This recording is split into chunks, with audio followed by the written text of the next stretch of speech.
Óscar Caypo es presidente de la CONFIEP y nos acompaña. ¿Cómo está? Bienvenido. Muchas gracias, Jimmy. Buenas noches. Buenas noches. ¿Qué tal su fin de semana?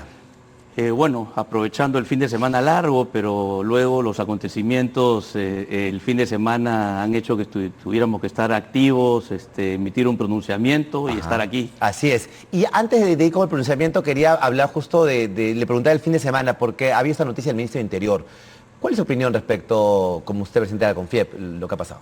Bueno, creo que las autoridades tienen que dar el ejemplo, ¿no? Si hay una norma que establece que no se pueden hacer reuniones, no se pueden hacer celebraciones, entonces, y en este caso no es una autoridad cualquiera, es el ministro del Interior, es quien está encargado finalmente de hacer cumplir, ¿no? Las normas. Entonces, si las normas no sirven para la autoridad, entonces, ¿qué va a regir al resto de la población? Claro, el ejemplo, ¿no? Bueno, respecto a este comunicado que han emitido ustedes, cuéntenos un poco, por favor. Bueno, estamos bastante preocupados con los acontecimientos que han sucedido en los últimos días. Ya es una sucesión de acontecimientos violentos, ¿no? No solamente contra la propiedad privada y la empresa, sino las personas, las comunidades, ¿no? Y entonces nos preocupa que en estos momentos en los cuales el país requiere de estabilidad, requiere de confianza, no solamente tengamos este tipo de eventos, sino que se normalicen en cierta medida, ¿no? Hemos tenido las declaraciones el día de ayer de la Premier y del Ministro de Justicia, y creo que no han sido los mensajes apropiados a la población en general, ¿no? Cuando uno es autoridad, independientemente de la ideología, de derecha o de izquierda, uno tiene que asumir el cargo con responsabilidad, ¿no? Y lo tiene que hacer con imparcialidad también, ¿no? Entonces tuvimos en ambos casos, creo yo, posiciones parcializadas y en cierta manera críticas a la empresa privada, y eso también lo rechazamos. Sabemos que ha habido una rectificación del ministro de Justicia. Sin embargo, pues esto es un evento más que se suma a mensajes contradictorios que luego tienen que ser aclarados, y no sabemos si vamos a volver a tener otro incidente en pocos días u horas, ¿no? ¿Y qué hacer? Porque Antamina está paralizada y se está perdiendo mucho dinero, hasta 14 millones en pérdidas diarias, de 14 millones de dólares estamos hablando. Sí, eso es en ingresos, en exportaciones. Pero también hay una cifra que entiendo que la ha dado la empresa, que son alrededor un poco más de 4 millones de soles entre impuestos, regalías y canon, ¿no? Finalmente, que estaría beneficiando a la región de Ayacucho, cuyo presupuesto depende más del 40% de Antamina, y también, obviamente, a nivel nacional, Antamina es uno de los 10 productores más importantes de cobre en el mundo. El Perú tiene 3, somos jugadores globales, jugamos en las ligas más importantes y contribuye alrededor del 2.9 del Producto Bruto Interno y 2% de la recaudación. Entonces hay un impacto en impuestos, hay un impacto en el trabajo, hay un impacto en los proveedores, ¿no? Y cuando estamos saliendo de la reactivación y cuando el gobierno está haciendo esfuerzos por recaudar más impuestos, creo que la mejor forma para recaudar más impuestos es justamente trabajar de una manera colaborativa con el sector privado, prevenir que prevenir que no sucedan estos eventos y estos desmanes que todos debemos rechazar, ¿no? La violencia no puede ser un mecanismo para negociar o para chantajear para obtener un resultado. ¿Le preocupa que estén existiendo más protestas en el sector minero? Sí, y no solamente en el sector minero, hemos tenido antecedentes también en el sector agroexportación. Sabemos que hay un incidente que todavía se está terminando de conocer y esclarecer sobre una quema de campos en Cañabrava, también en el norte. Entonces, si bien no podemos estar hablando de teorías conspirativas en este momento, hay una sucesión de eventos en los últimos días que realmente preocupa. En el momento que tenemos a una nueva Premier, un gabinete que está buscando el voto de confianza, ¿no? Entonces, la verdad que por lo menos nos deja pensando. Claro, claro que sí. Y respecto a la situación ya económica en general, ¿cómo la CONFIEP analiza lo que está ocurriendo? Esta palabra utilizada por el presidente de la República la semana pasada, no de estatizar, hablando de camisea, y ya luego hubo una aclaración, pero ¿está todavía un panorama difícil para el país, cree usted, a nivel económico? Todavía tenemos pues ciertas dudas, ¿no?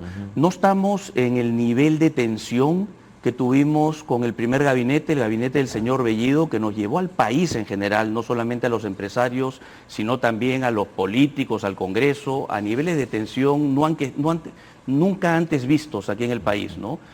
Cuando se nombró a la premier Mirta Vázquez, obviamente comparado con ese gabinete, sentimos algo de alivio. La premier tuvo una conducción respetuosa de la institucionalidad cuando presidió el Congreso en el gobierno de transición y emergencia y mostró una postura más dialogante, ¿no? Dicho esto, sentimos que hay una sucesión de eventos falta de coherencia, contradicciones en el gabinete, mensajes que buscan traer calma y estabilidad como el viaje a Estados Unidos del presidente, luego un mensaje a la Cámara de Comercio Americana también, pidiendo a los inversionistas que no teman por venir a invertir en el Perú, que es un lugar seguro, y luego tenemos algunas declaraciones que, tengo que decirlo, aparte de mostrar cierta parcialización, podrían estar mostrando un cierto sesgo ideológico. Y nuevamente regreso, cuando alguien es autoridad, tiene que asumir con responsabilidad, con equilibrio, con imparcialidad y gobernar para todos, ¿no? Entonces, creo que es muy importante que el presidente y los ministros sean sumamente cuidadosos con los mensajes que dan, porque ya son 100 días de falta de confianza, ¿no? Y el país requiere en este momento reactivar la economía, generar puestos de trabajo y salir adelante de la crisis que nos trajo la pandemia. ¿Así resumiría estos 100 días de gestión del presidente Castillo? ¿Falta de confianza? Sin duda, ¿no? Todavía se ven reflejados, si bien este año estamos en rebote, pero las proyecciones de crecimiento de la inversión el próximo año es que o no van a crecer o algunos analistas proyectan un decrecimiento de hasta 10%, y eso sería realmente nefasto porque tiene un impacto importante en la generación de empleo sostenible, empleo digno, empleo formal, ¿no? ¿Y esto es solo responsabilidad del gobierno, cree usted, o la pandemia también nos ha afectado, los gobiernos anteriores? Bueno, sin duda la pandemia nos ha afectado durísimo, no solamente en el número de muertes, también nos ha develado pues las falencias que tenemos en salud, en educación, en informalidad, ¿no? Pero esto se convierte en una oportunidad justamente para el gobierno, para sacar al país adelante, ¿no? Hacer el diagnóstico correcto, ¿no? Y poner las prioridades claras en este momento y no distraernos en cosas que no deberían estar o cuando la ideología está por encima de las prioridades, ¿no? De qué es lo que necesita la gente, reactivación, trabajo y poder salir adelante, ¿no? ¿Qué le parece, señor Franque, de ministro de Economía? Mire, el señor Franque, dentro del escenario de un gobierno de izquierda y algunos de los mensajes que dio, la prudencia en el aspecto fiscal, el haber propiciado que se ratifique y permanezca el señor Velarde y las nominaciones de los directores en el Banco Central también ha sido positivo, ¿no? Dicho esto, así como recalcamos los temas positivos, también nos preocupan algunos aspectos, ¿no? La delegación de facultades para asuntos tributarios, nos preocupa que las premisas sobre las cuales se está construyendo, ¿no? De cuál es la presión tributaria en el país, sin tener en cuenta que tenemos 78% de informalidad y son muy pocos, en este caso son trabajadores, pero también son muy pocas empresas las que tributan. Para que tengas una idea, una estadística, 15.500 empresas que representan menos del 0.15% de todos los contribuyentes, que superan los 10 millones, tributan aproximadamente el 80% del impuesto a la renta y generan el 58% del empleo formal. El resto, el 99 y un poco más, que incluye a las medianas empresas, pero sobre todo micro y pequeñas, contribuyen con el otro 40% del empleo formal y con el otro 20% que es importante, pero claramente hay un desequilibrio ahí que hay que tener en cuenta para que podamos tener una economía sana, una economía en la cual tenemos a 13 millones de trabajadores, Jimmy, que no tienen protección social.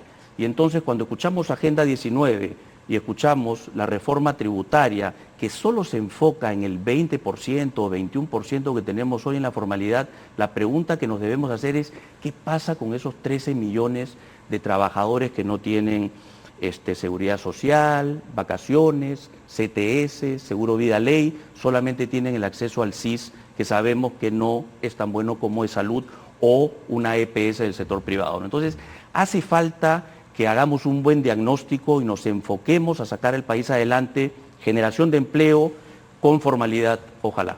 ¿Y usted ha podido conversar, digamos, con alguien del gobierno, con el propio presidente Castillo, a propósito de este pedido de facultades en materia tributaria? No, hemos tenido reuniones previas, no hemos podido conversar luego de nombrar este gabinete, no hemos tenido reuniones ni con el presidente ni con el ministro Franque, nosotros desde la CONFIEP. Ajá, ¿qué le parece este pedido de facultades?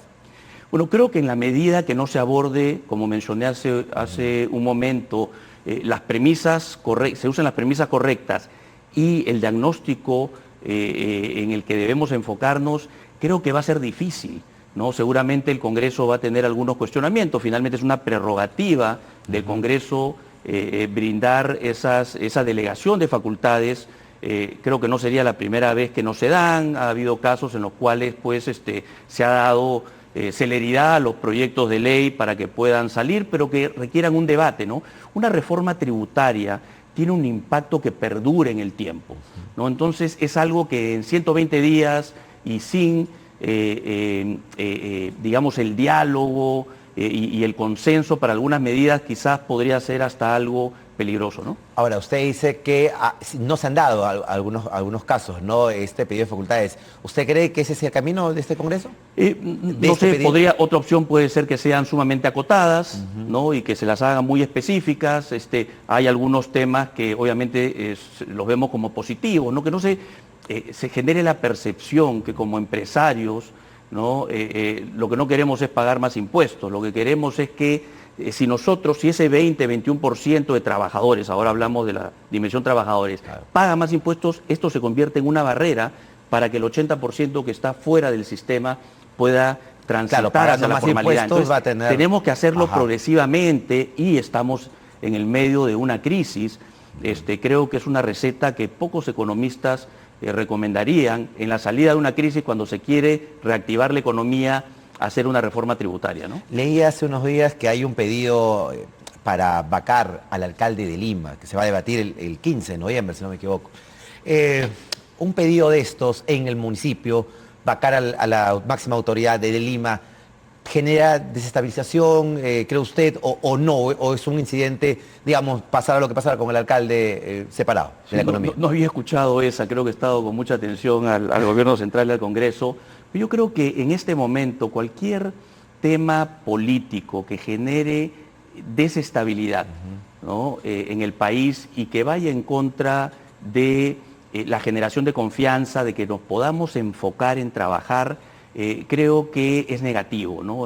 Venimos 19 meses ya prácticamente en esta pandemia con una crisis económica que nos pegó durísimo, ¿no? Entonces creo que tenemos que enfocar los esfuerzos ahí. Creo que es importante también que vean a la empresa privada como un aliado, claro, que no nos vean como el enemigo en esto. No pueden haber casos criticables, temas en el pasado, temas de corrupción también que deben ser sancionados, no hay duda. Tenemos que pagar nuestros impuestos, no hay duda de que eso hay que hacer, pero no podemos generalizar y no podemos empezar a polarizar y generar situaciones como la que estamos viendo en los últimos meses, ¿no? El momento, el país necesita del concurso de todos para sacar al país adelante y debemos tener la capacidad. La semana pasada estuvimos en Cajamarca con alcaldes, con gobernadores, con cámaras de comercio regionales, estuvieron los congresistas y hemos sacado una serie de iniciativas en turismo y agroexportación para ayudar a dinamizar una economía regional tan pegada como la de Cajamarca. Este es el momento de trabajar unidos para sacar al país adelante. Hablando del Congreso, ¿qué le parece la gestión de la señora Alba? El presidente, usted lo mencionó hace instantes, criticaba al Congreso. No han sacado ni una ley, les dice. Bueno, también tienen 100 días, también ellos en funciones, ¿no? ¿Qué le parece la labor del Congreso? Creo que el Congreso juega un rol muy importante en función pues, de los temores, y no son temores gratuitos, ¿no? Han habido amenazas por tuit y por escritas, ¿no? de hacer uso pues, de las cuestiones de confianza, ¿no? Entonces, creo que el Congreso ha estado a la defensiva, ¿no? En función de ese riesgo potencial que hay, de cuidar la institucionalidad. Y bueno, ha tenido que hacer el trabajo que ha tenido que hacer. Es un Congreso representativo de la votación de la población con respecto a la conformación de las bancadas, y claramente ninguna de las dos, digamos, de los dos grupos, ya sea lo llamado oposición o centro, y los del partido de gobierno, que parece no tanto ahora, tienen la mayoría pues para hacer uso de estas facultades o de estos botones tan peligrosos que después de 5 años de tanta inestabilidad política, con 4 presidentes, 2 congresos, sería nefasto. En este momento la gente quiere que saquemos al país adelante y tenemos que tener la madurez política para poderlo hacer. ¿El Congreso debe darle el voto de confianza a Mirta Vázquez? Yo creo que sí, la Premier debe escuchar los cuestionamientos, los últimos eventos del fin de semana. ¿Con el señor Barrenzuela? Con el señor Barrenzuela debería claramente, pues con la información, de confirmarse todos los hechos. Entiendo que hay videos, fotos. Él ha salido a decir de que ha estado sesionando, pero después no está registrado como la ley manda por la transparencia que tiene que tener el gobierno esa reunión que supuestamente se dio en ese día festivo. Entonces, creo que el gobierno, el presidente y la Premier harían un flaco favor ellos como gobierno, y también pondrían al país en una situación muy compleja si forzarían llevar al día 4 al Congreso el gabinete con el ministro del Interior. ¿Qué otro ministro debería de evaluar su permanencia? Debería evaluarse.